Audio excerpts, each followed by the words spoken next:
తెలంగాణలో group 1 mains పరీక్ష ఫలితాలు రద్దయ్యాయి. సెప్టెంబర్ 9, 2025న తెలంగాణ హైకోర్టు ఈ మెరిట్ లిస్టును క్యాన్సిల్ చేసి రీఎవాల్యుయేషన్ చేయాలని ఆర్డర్ ఇచ్చింది. మార్చి 2025లో విడుదలైన ఫలితాల్లో అవకతవకలు, తెలుగు మీడియం అభ్యర్థులకు డిస్క్రిమినేషన్ అంటూ ఆరోపణలు వచ్చాయి.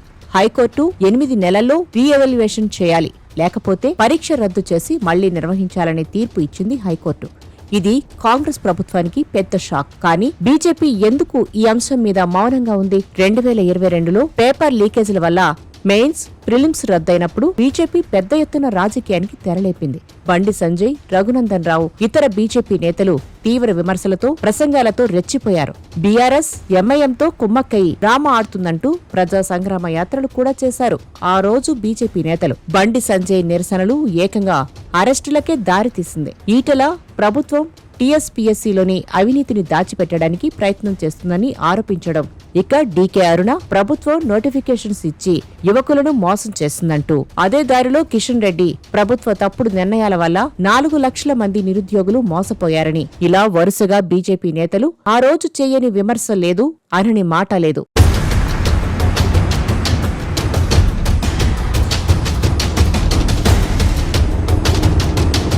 లక్షలాది మంది నిరుద్యోగులను రెచ్చగొట్టిన సంఘటనలు 2022, 2023లో మనం చూడొచ్చు.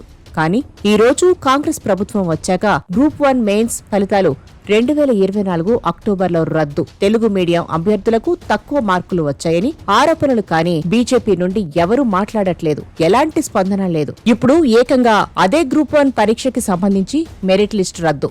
కానీ ఒక్క బీజేపీ నేత కూడా పబ్లిక్ గా విమర్శ చేయలేదు. ఎందుకు ఈ మౌనం?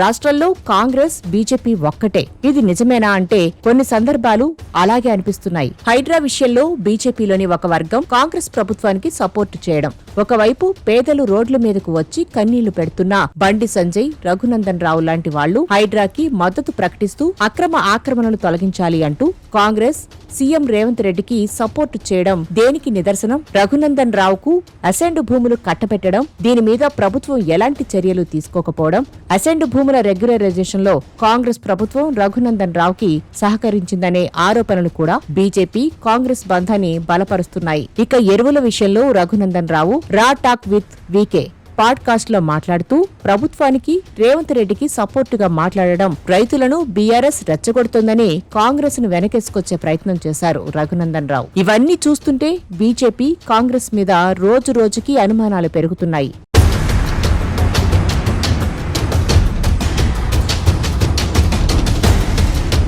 రఘునందన్ రావు కేంద్ర ప్రభుత్వానికి మద్దతు పలుకుతూ రైతులకు మోదీ అండ అంటూ కామెంట్ చేశారు తప్ప, రాష్ట్రాల్లో జరుగుతున్న యూరియా పరిస్థితులకు సంబంధించి రాష్ట్ర ప్రభుత్వాన్ని, రేవంత్ రెడ్డిని విమర్శించకపోవడం, అసలు ఈ ఇష్యూపై పూర్తిగా మౌనం పాటించడం అనేక అనుమానాలకు తావిస్తోంది. తెలంగాణలో ప్రజలు కాంగ్రెస్ నుండి 8 మంది ఎంపీలను గెలిపిస్తే బడ్జెట్లో తెలంగాణకి గుండు సున్నా ఇచ్చిన కేంద్రంపై కాంగ్రెస్ ఎంపీలు పెదవి విప్పని పరిస్థితి. కేంద్రంలో పొద్దున్న లేస్తే అంబానీ, అదానీ అంటూ రాహుల్ విమర్శలు ఒకవైపు, మరోవైపు తెలంగాణలో రేవంత్ రెడ్డి అదే అదానికి రెడ్ కార్పెట్.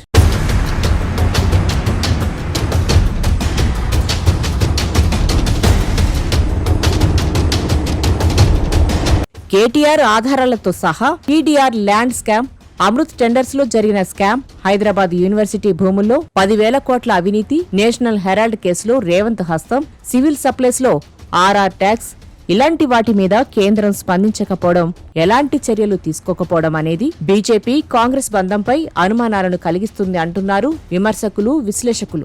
రాష్ట్ర ప్రభుత్వంపై బీజేపీ వైఖరి ఎందుకింత సైలెంట్ గా మారింది? గతంలో రాజకీయాలు చేసినట్లు ఈ రోజు ఎందుకు చేయలేకపోతుంది? గ్రూప్ 1, హైడ్రా, ఎరువులు, ల్యాండ్ రెగ్యులరైజేషన్, ఇలా ప్రతి అంశంలో బీజేపీ మౌనం దేనికోసం, ఎవరికోసం అనే చర్చ తెలంగాణ రాజకీయాల్లో తీవ్రమయ్యింది.